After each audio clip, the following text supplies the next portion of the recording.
Vanelli gets Killellied, Coley gets Rollied, Croft gets crunched, and Skaggs gets fragged. SEAL Team 6 is sixth, guys. We're going to talk about The Strain, Season 3, Episode 1, New York Strong. Stay with us. You're tuning into the destination for TV superfan discussion, AFTERBUZZ TV. And now, let the buzz begin.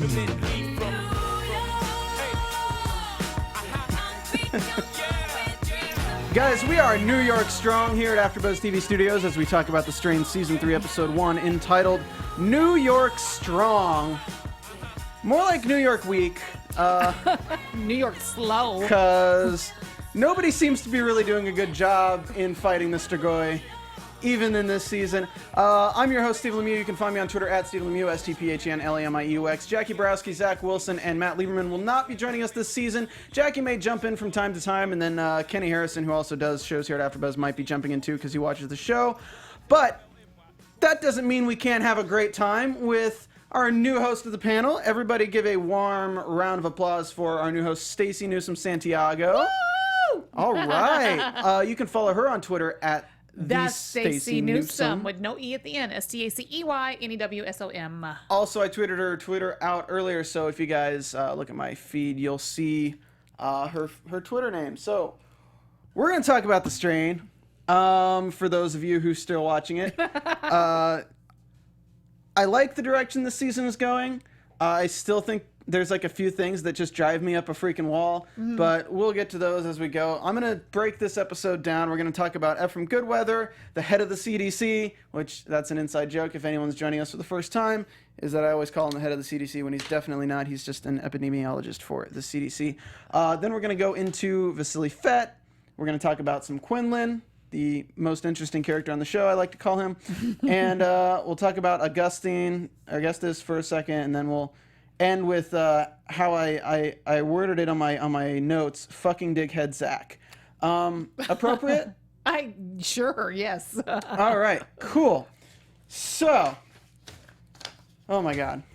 I'm gonna preface this. I'm gonna try to stay as positive as I can. Please, yes. There's some things that I'm going to facepalm on that I'm going to just... You know what? Let's just keep it 100. Let's just keep it real. Keep it real. We will keep it 100 here at AfterBuzz TV, guys. I'm in the chat, too, so I can see what you guys are saying. So shout out to Lely Kid, Anime Man 86, Renji 9090998. So yeah, join us in the chat. We're taping live. I think Sundays at 9 p.m. is going to be our normal time. We're starting a little late tonight. And yeah, go ahead, give us a review on iTunes. We have a good amount of reviews on iTunes. Thank you for that. Anyone who commented throughout when we weren't taping the show on the off season. We left off last season with lots of anger and terrible things happening and me hating Zach a lot. Not my co-host Zach, but the character Zach, because he is the biggest piece of shit to ever walk onto television.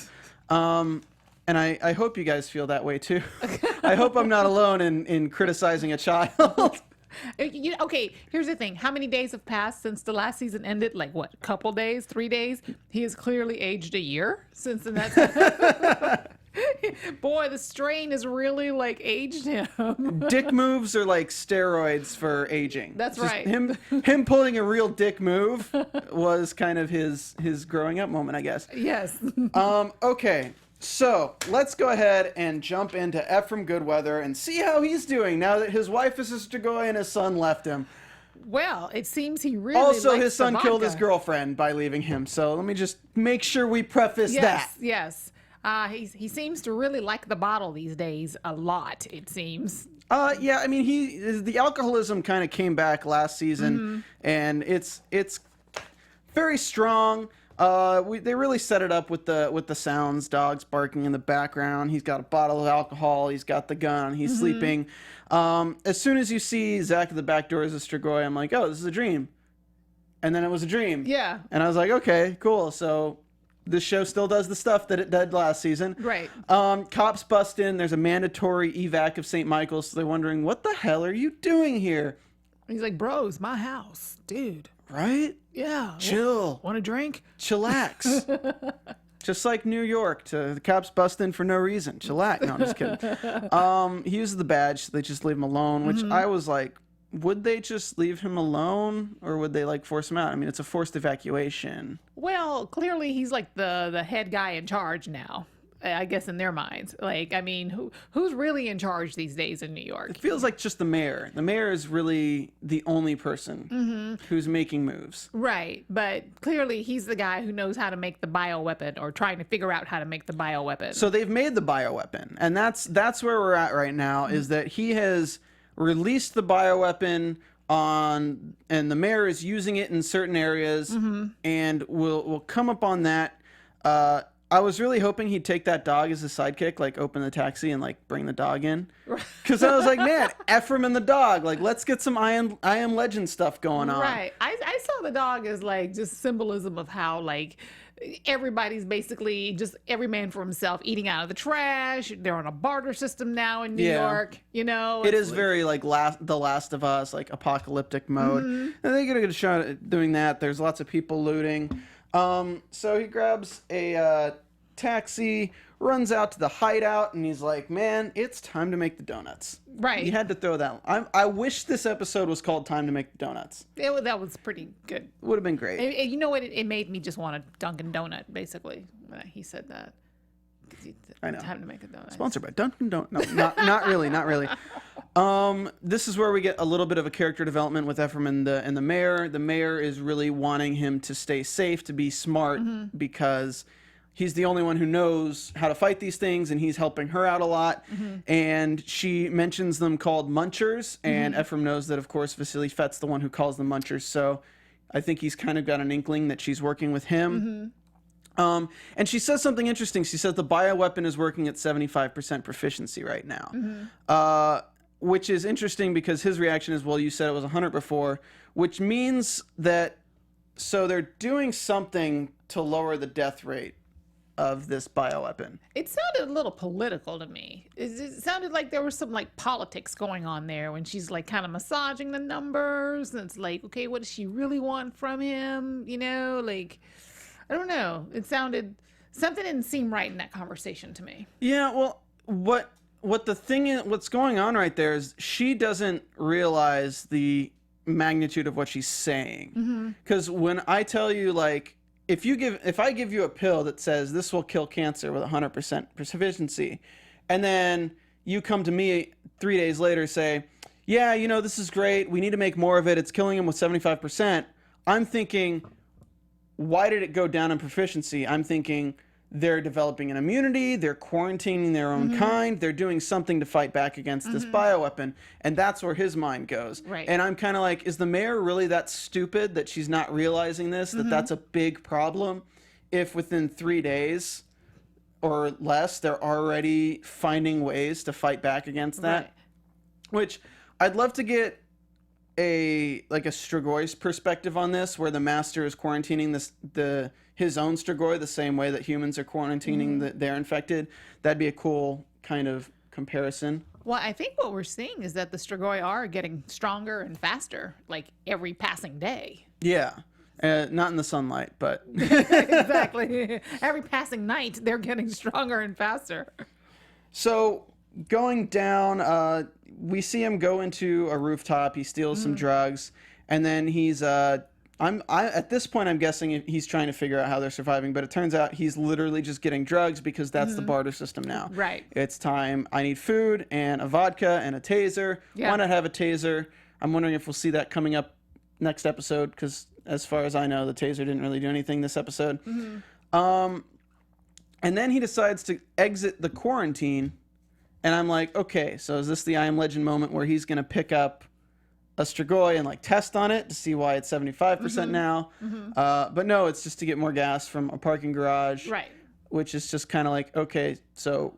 A moment to isolate him so he can get into a conflict with a Yeah, Strigoi. I was just like, okay, so we're making an excuse. We're literally writing this character into a parking garage just so we can have some action in the episode. It doesn't really have anything to do with the story. It doesn't push his character forward at all. It's just false suspense for no reason. Well, you know, that scene made me very anxious because it's like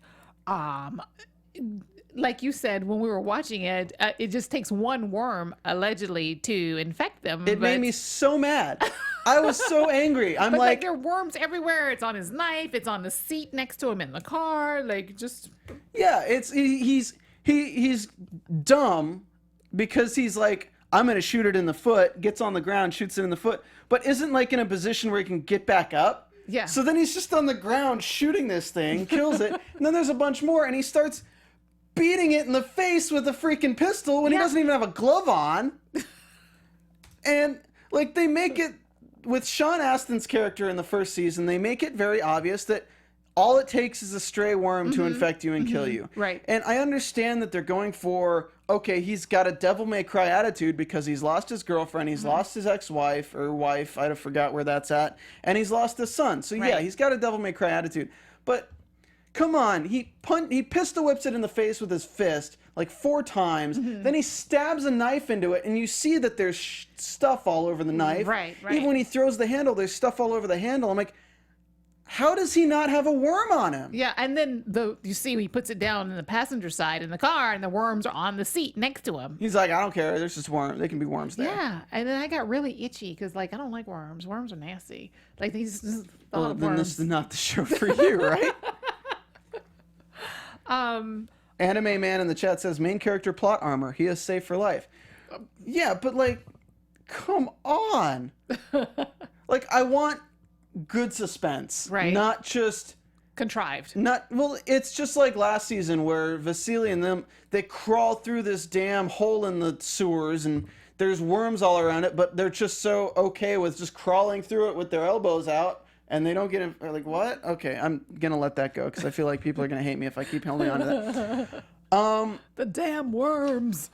Okay, so, yeah, I was just really upset. He drives it into the sun. It melts, kind of reminding the audience, of course, that, okay, they do have a weakness. It is the sunlight. They're still, because, people forget things over the week. So he goes home, eats the soups, drinks the vodka. Was it soup or was it a can of worms? Because those noodles looked very wormy to me. I think that was like a play on the imagery. Like, that's nasty. And then he's hanging out, and then he hears the door open. Suspense. And then he opens the door.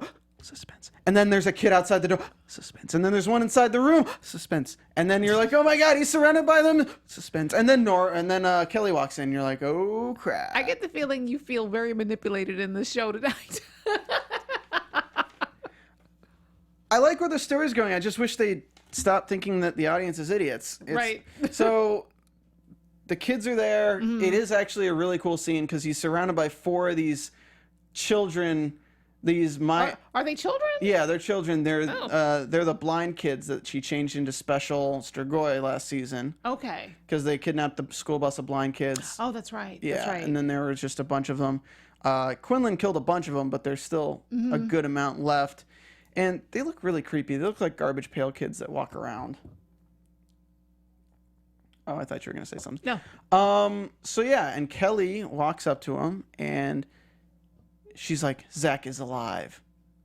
And his first thought is, give me back my son, give me Right. back my son. Then he asks, are you still alive in there at all? And this is really interesting because we get a little bit more of a development on somebody who's actively under the master's influence, but still holding consciousness. And she says, when his leash loosens and his voice leaves me, I feel sadness. But then the thirst drives the emotion away. Right. And I'm wondering, like, how tough it is for her to not like feed on the people she loved, like him or her son. So it's like, what is that conflict like for her character? I wonder. Yeah, and I hope they do dive into that more because I feel like aside from Eldridge Palmer, and I mean I'd like to get a lot more Icorst because the backstory with Icorst was really interesting last season, and the backstory with Eldridge Palmer was interesting, but we don't really have a bad guy crony Strigoi, so I think Kelly's the opportunity to do that. I mean, of course, Icorst is a bad guy crony Strigoi, but it's a little different. I just mean somebody from like this Right. character do. And she says she wants the lumen. Trade the lumen for Zach. Right. And I'm like, that's a bad bitch. That's a bad bitch. Hashtag that's a bad bitch. Yeah, and and Renji says they also grew. Yeah, they did grow a little bit, but I mean they're It's only been a few days. It's been 23 days since the flight landed. Okay. That was in the voiceover at the beginning of the show, which is interesting. They started last season and the season before that with a voiceover at the beginning of the episode, the premiere. So that was a good touch. So she wants to trade Zach for the Lumen. At this point, I'm thinking, Now, what does she get out of this, though? She's it doesn't matter. She doesn't have a choice. Yeah. She has to do what the Master tells her. The Master wants the Lumen, so the Master's plan is to trade Zach for the Lumen. But then what does she get out of it from the Master? I mean, she's infected. So She's getting to... she's not going to get uninfected. No, but she's getting to be together with Zach. Like, she's getting to actually have some semblance of consciousness with her son. So that's her kind of payoff. That's got to be even worse, though. It's like you're not human, so you can't continue your human relationship with him. You know, you're wanting to feed on him probably. So Yeah. it's like she's like in that arrested state between being human and being a vampire. Yeah, I don't know what they're going for there. 'Cause like I feel like she shouldn't be needed to be manipulated, because I feel like the Master should be able to just order her around. So then maybe she doesn't have any feeling. I don't know. But let's move on a little bit. But at the same time, it's just dumb.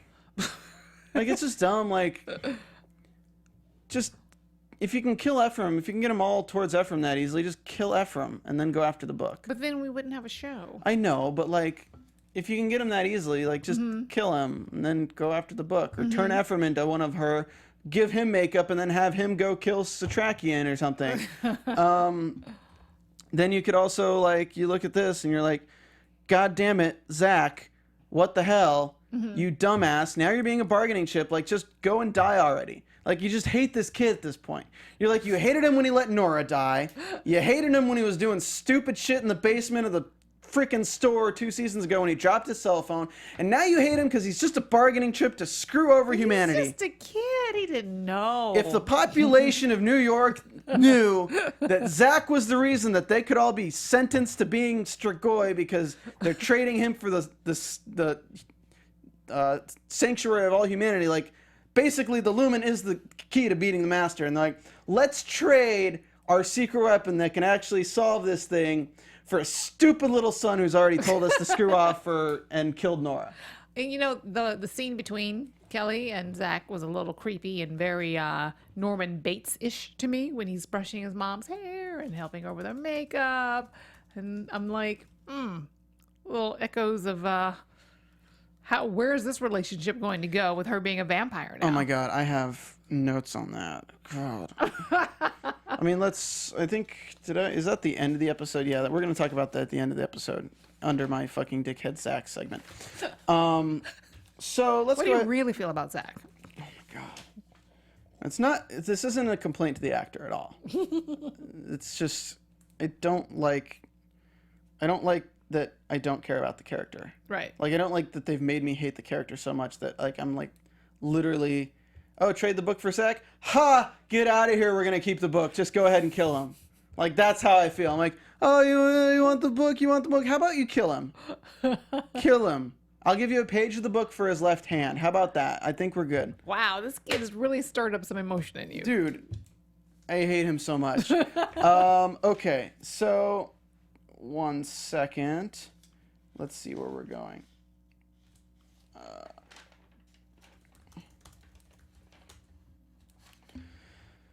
Okay. I did want to add that just the agony that F must feel, just not knowing, where his son was at the beginning. Just sitting there in his house in the dark by himself, just waiting for just his son to come home. That must have just been so hard for his character, I know. It would have been nice if, like, his son was loyal enough to not screw over his girlfriend and kill her and then be a total dickbag. If he had raised a good son who's not a total dickbag, it would have been great. And worth him sitting alone in a dark room waiting for him, who's never going to come. I'm sorry. I just have no sympathy for this kid. I'm just not into it. Oh, my God. I think okay, we'll talk about that in predictions. Yeah. Never mind. All right, so let's get into Vasily. Vasily's working with the National Guard and the Navy SEALs with the mayor of the city. and he's basically just around doing the recon where they're not letting him come with him, but he's just watching the cameras and giving them info on the sewers and info on the buildings because he knows New York. He's like, he's itching to get in on the action. oh, he's so trying to get in the action. He wants to be hitting them with rebar. Yeah. He loves hitting them. And I don't like that they're not having Fett do this, but I guess it makes sense because they're wanting him to build up to what he does in the end. So it's just it opens up with a SEAL team going down into a smuggler's tunnel, taking out some Strigoi pretty efficiently, and this kind of leads to the mayor talking about how we need more Navy SEALs. We need to take care of this problem. The one thing that I didn't like was that they talk about check your cuffs and seals for worms, right? But then they're not wearing like masks or anything. Yeah, their faces are completely open, and I'm like, okay, so you're gonna seal your cuffs and stuff, but you're not gonna get anything on your face. Whatever. So I think they got bit in the ass by their own technology. Like they were so confident in their technology, and their technology just couldn't win out over these creatures. Yeah, and that's what Quinlan says later. He says that technology won't be useful against the Master because he's supernatural in a way. So he's got kind of stuff going on. We did get a nice scene between Vasily and Quinlan when Vasily's talking to Satrakian, and Satrakian's telling him basically that he's not going to just jump in there. He's going to read the book. He's going to figure this out, and he's not going to make half measures. And Vasily meets Quinlan because Quinlan sneaks up on him. He's not happy. Yeah. And there's a lot of prejudice here. He doesn't really like the Daywalkers. I'm wondering how many episodes we're going to see Strakarian's hunched over that lumen. Like, he seems to be the only comfortable one in the entire series right now. Like, he's got, like... He's just chilling. Yeah, he's got a comfortable abode. He looks like he's well-fed. He's well-hydrated. He's been through a lot, okay? I know, but Satrakian deserves a little bit of a leather chair and a nice little lobby, okay? He needs a good... He lost Zach. He can't do milk and cookies with Satrakian anymore with Zach. He's just kind of like alone looking at his lumen. And he's been chasing this book for so long. I know. So I'm wondering how long they're going to like milk, the whole him pouring over the pages, because it seems like the action's is going to go at a snail's pace. Because like, it seems like it, I was expecting like the first episode of the season to like really like reveal some things, and it just seems like it's going to plod along just like the other seasons. Yeah. I really hope they speed this the hell up. Well, they only got 10 episodes this season. Yeah, so I really hope things like start moving forward more, because we could have had the scene between Ephraim and Kelly like within the first 15 minutes of this episode. Like, we didn't need his whole traversal down into the freaking parking garage and the false suspense of that, and then him coming back and then waiting till the end for him to meet Kelly. It's like, guys, just cut the bullcrap. Use your budget on good stuff. Like, make a good story and make it awesome with the budget you have, instead of just wasting money on these stupid scenes that don't have anything to do with the story. Like, they don't. The parking garage scene was completely useless. I'm sorry, it was. Scene where he's stealing drugs in the building. Like, okay, he traded it for soup. You very easily could have just had him trading drugs for soup without him going into the building and getting drugs. You know why? I mean, it shows the dextromethamphetamine, but okay, great. Dextromethamphetamine, great. He picked some up. Okay, cool. Great scene. So then we go down into the subway station. Basically, they tell Fett he's not going to be able to join them. And there was a great line between Satrakian and Fett before I move forward. Is when Fett's a hater and Satrakian says, "If I do, your 'I told you so' will be a great source of comfort before you dispatch me." That's a best line. It was a good action movie line. Oh, people are saying, "Do you remember Effin' Nora?" Yeah, Effin' Nora. God, I've never missed the other characters so much. So the SEALs have 2 days. They tell Fett that they are leaving in 2 days. They got to find the Master, or you know what? They've already written off New York. And I'm thinking, there's no way they would send like 12 Navy SEALs and then write off New York. 12 Navy SEALs couldn't do it. Bye, New York. We don't need you. We don't need one of the biggest like icons of our country. Quarantine, like vampires. just the thing. 12 Navy SEALs. If Right. they die, you guys are on your own. Well, where did they dispatch the rest of the military? They sent them to D.C.? Where did they send There's them? like National Guard, and they're all just holding the border. They're all just quarantining the city. Yeah. So they sent the Navy SEALs in to try to find the master. But I'm just like, you're really only going to send 12 Navy SEALs for a citywide search surrounded by lethal enemies. And you're giving them guns and nothing that can actually like fight them except for guns with bullets. I'm like, okay, great. So It they go. takes a lot of bullets to kill these things too. I was noticing that. Like, Well, because they're not shooting them in the head. They're like using machine gun. Yeah. I don't know. I'm like, why are you shooting like 6 or 7 times? Just shoot once in the head. I don't understand. Yeah.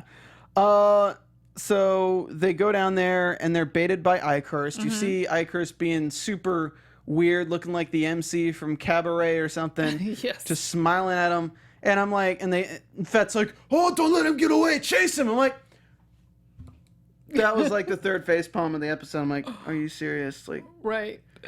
every single time you guys run into Ikehurst, you follow him and bad stuff happens. Right. Every single time. Well, in this episode, this particular one, Fett like delivers a line before he shoots at him, and then he like while he's delivering his line, he gets away. And it's like if you just shot him and not delivered a line. Well, he delivered the lines like, I bet he's not faster than bullets. And Fett should be like, wait a second. I was there in the subway when we shot bullets at him, and he was faster than bullets.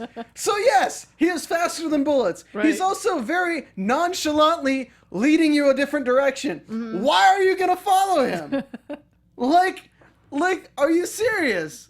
Come on, this is a Navy SEAL team. They should be like, maybe we shouldn't follow this guy who's very, very cavalierly leading us towards a very dark place that we haven't done recon on before. Hey guys, we did recon on this building. It's 2 floors, blah, blah, blah, blah. There's a lot of these Strigoi down here. Let's very quickly go to a brand new location where we have no information on it and just assume that we're going to take them down. Didn't you get the feeling like you were watching Predator or some Schwarzenegger movie too when Fett delivers the line, oh, you're not hunting him anymore, he's hunting you. You're not hunting him anymore. He's hunting you. We are not hunting him. He's hunting you. Get down. God, it's just, it's sometimes baffling to me. I began this show saying I'm going to stay positive, so let's go back to positive. I'll say something positive. That was a very good Schwarzenegger impersonation. Oh, don't lie to me. No, I'm serious. That was great. I will say something positive. I like that they're using thermal. I think that's cool that they're using thermal to chase these Strigoi down. But then their equipment backfires, turns off, and they're kind of screwed. Then they get static in their ears, which like knocks them out, which I'm just like, take your earpiece out. Exactly. I'm like, do they all hear it or just some people hear it? And it's like, I would understand if it was like in their heads and not in their earpiece, then I'd be okay, cool. So it's actually the master doing this into their minds. Yes, that's what I thought at first. But then they didn't take their helmets off or anything or try to get their earpieces out. So I was just super confused. So obviously the SEAL team has 0 survivability and doesn't know how to handle themselves in these situations, which is unrealistic because I feel like a SEAL team would definitely know what to do in that situation if their equipment malfunctioned. In the vampire apocalypse, yes. Obviously. They were trained for that. Okay, so yes, Ikehurst gets wounded every encounter, but he always gets away and he always leads people into bad places. I get that. And why did the brother have to suffer the worst death of all?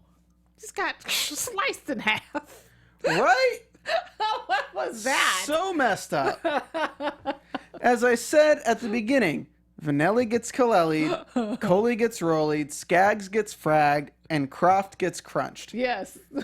It's just like, they're like, let's give these characters names and then kill them all. And just for the sake of Renji90998 in the chat, it's a trap! You gotta have the Admiral Akbar. The only thing that could have made this episode more cheesy and perfect would be like the Wilhelm scream, like, "Ah!" Like that would have been great. Like, soldier gets cut in half, Wilhelm scream. Would have loved that.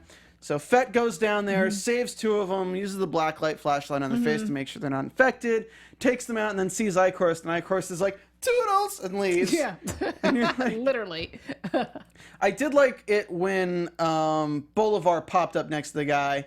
That was a cool effect. Yes. Bolivar is looking very, very Strigoi now, and he's kind of heavily adapted to his new body. Mm-hmm. The Master is adapted to Bolivar's body, is what I mean.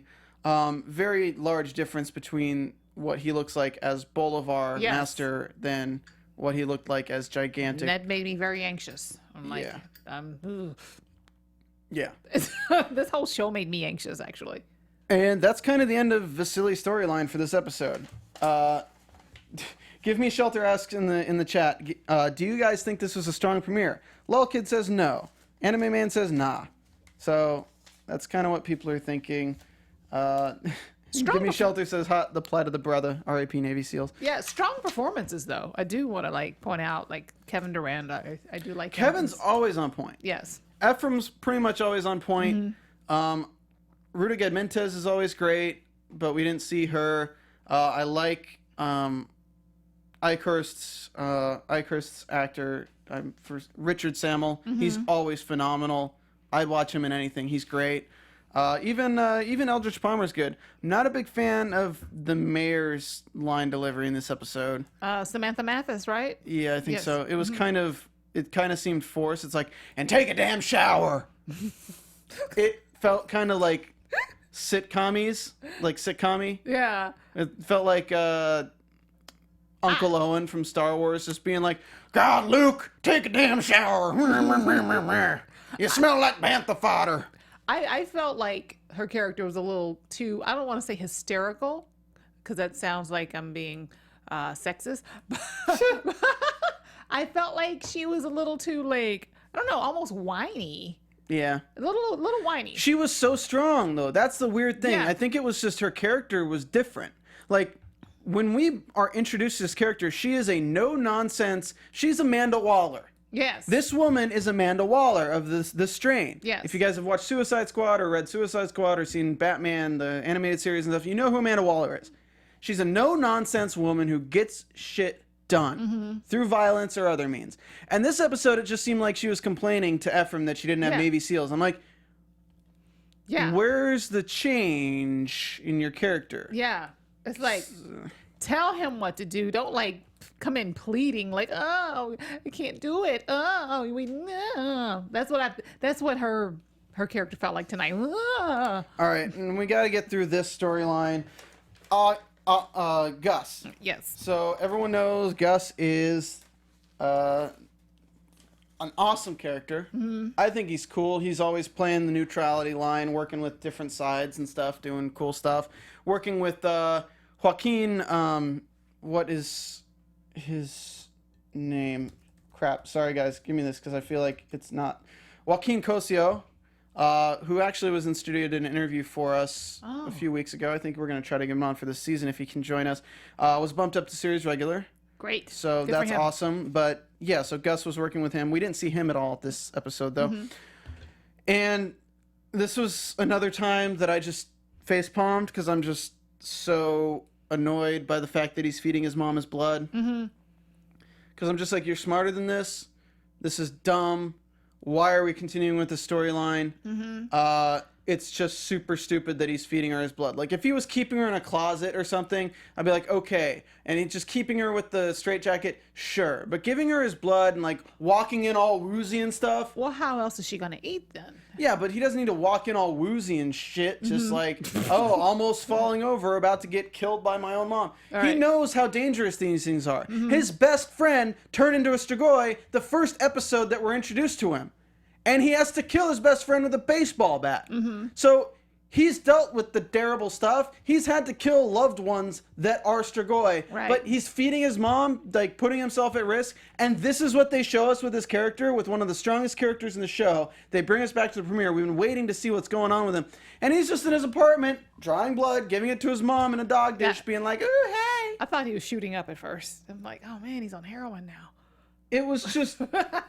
I was just so upset because he's better than that. His character is better than that. But there's an emotional component. That is his mom, so it's clearly. But that's not him though.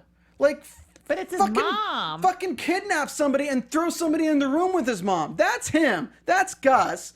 Gus, somebody tries to mug Gus on the street. Like, I would have loved a scene where you see Gus walking home with whatever, like needles or whatever's in his bag, like groceries. Somebody tries to steal his food and mug him. So he knocks the guy out and the guy wakes up in the same room and his mom eats the guy. Okay. That's Gus.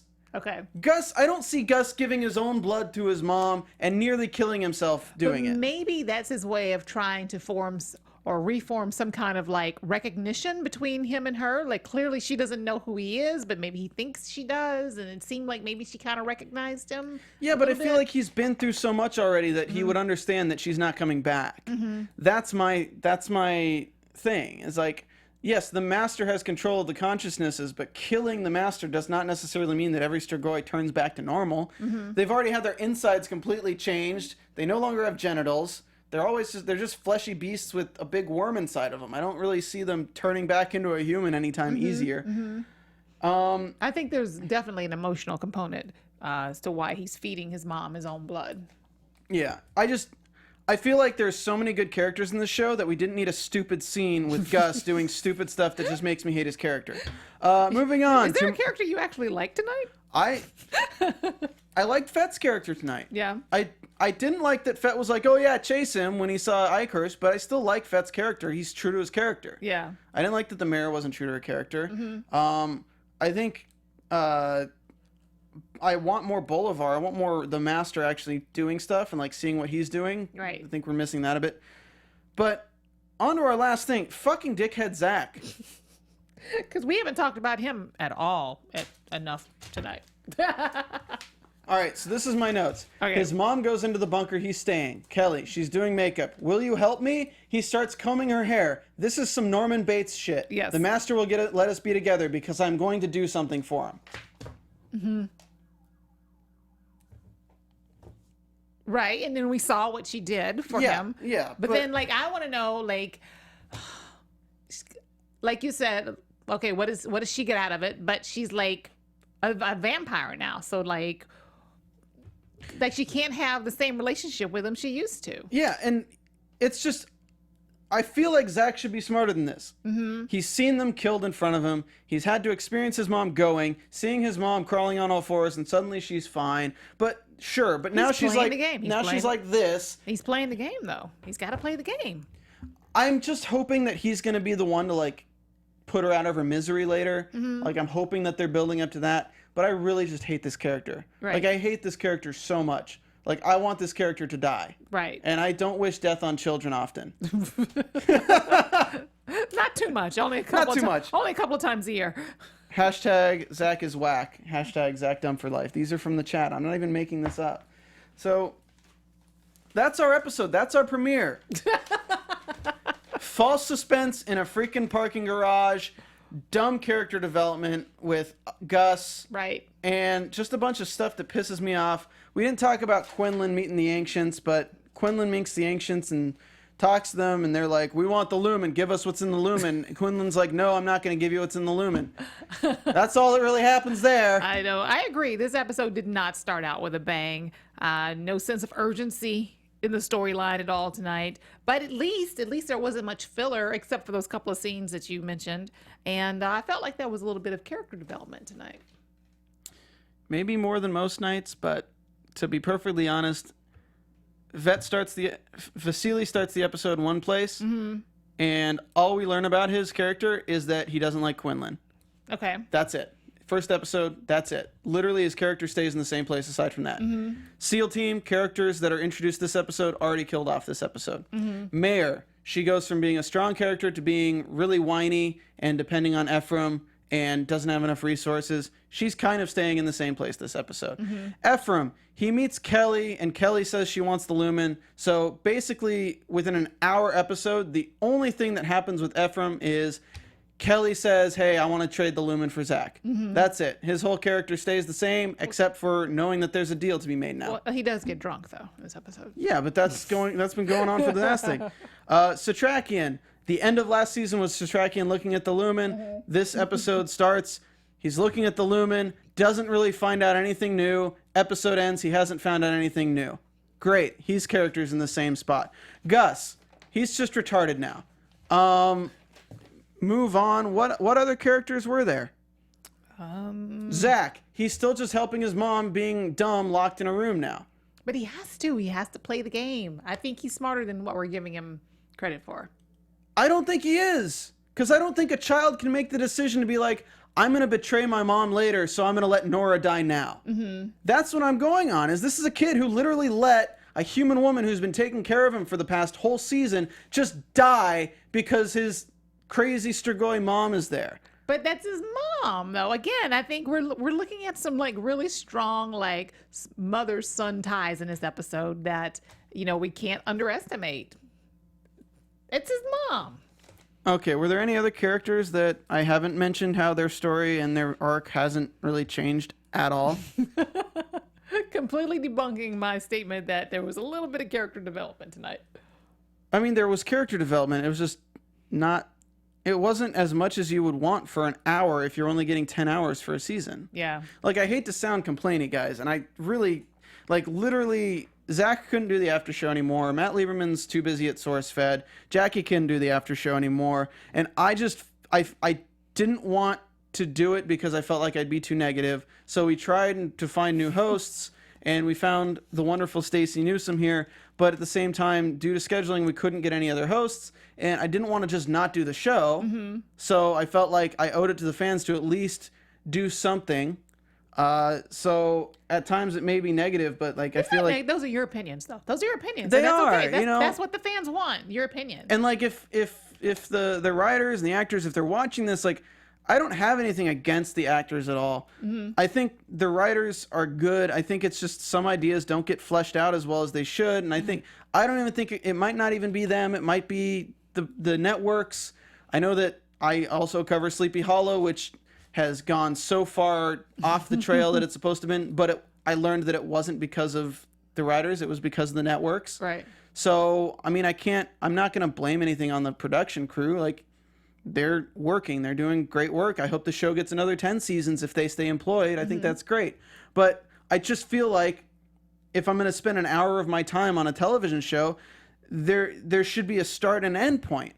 And if the characters are all in the same spot as they were at the beginning of the episode, then I just wasted an hour of my time. Right. And the only thing that happened in this freaking episode is the meeting between Ephraim and Kelly. That's it. That is the only thing that happened. That's it. Well, maybe we'll see, like, maybe these 10 episodes will be like one long episode. So we're just seeing like a fraction of the 10 episode arc, which is what we're doing, you know? So maybe by episode 3 or 4, maybe the action will pick up, it'll accelerate, you know, and then it'll be like, oh yeah, finally. I mean, something's going to happen. Something's going to happen. I understand what you're saying, though. I think that's what the show has suffered from since it started, is that the plot does plod along very slowly. It's like peeling back an onion very, very slowly. Yeah. So, I mean, that's our show. We see scenes. I don't really have predictions because nothing happened. I predict that Zach will age another year by next episode. The scenes we see, the past the Sadrakian, we see the cop being discord. There's discord among the cops. Ephraim's reading the Lumen. Quinlan suspects that Ephraim's going to betray them. He says that I've been next to people who have committed genocide for all my life. Eldritch asks for the white, so obviously the white from the master is wearing off. The mayor wants to attack the nest. Eldritch has no eyes. He's bleeding from his eyes. And there's a cool scene where there's a Strigoi that explodes in a police station and spreads worms everywhere. That was really cool. But I'm worried that these scenes are all of, like, episodes, like, from 3 to 10. Like, it's not, we're not going to get any cool stuff in the next 4 episodes. It's going to be, like, the exploding Strigoi is probably episode 7. Eyeless Eldritch is probably, like, a very small scene in episode 3. The past of Sadrakian is probably a whole episode 6. Like, I worry that there's going to be pacing and cool stuff throughout. That's our show, guys. You can find me on Twitter at Stephen Lemieux, STPHENLEMIEUX. I'm sorry if I got a little negative today. No. I really hope it gets so good. I think Zach's going to surprise you. I think he's going to step up and become something of a hero. Yeah. So that's our show, guys. Follow us on Twitter. Follow Stacey. The Stacey Newsome And at Twitter. We'll see you guys next Sunday at 8 p.m. Pacific Standard Time for the Strain After Show covering Season 3, Episode 2. Deuces. From executive producers Maria Menounos, Kevin Undergaro, Phil Svitek, and the entire AfterBuzz TV staff, we would like to thank you for listening to the AfterBuzz TV network. To watch or listen to other after shows and post comments or questions, be sure to visit AfterBuzzTV.com. I'm Sir Richard Wentworth, and this has been a presentation of AfterBuzz TV. Buzz you later. The views expressed herein are those of the hosts only and do not necessarily reflect the views of AfterBuzz TV or its owners or principals.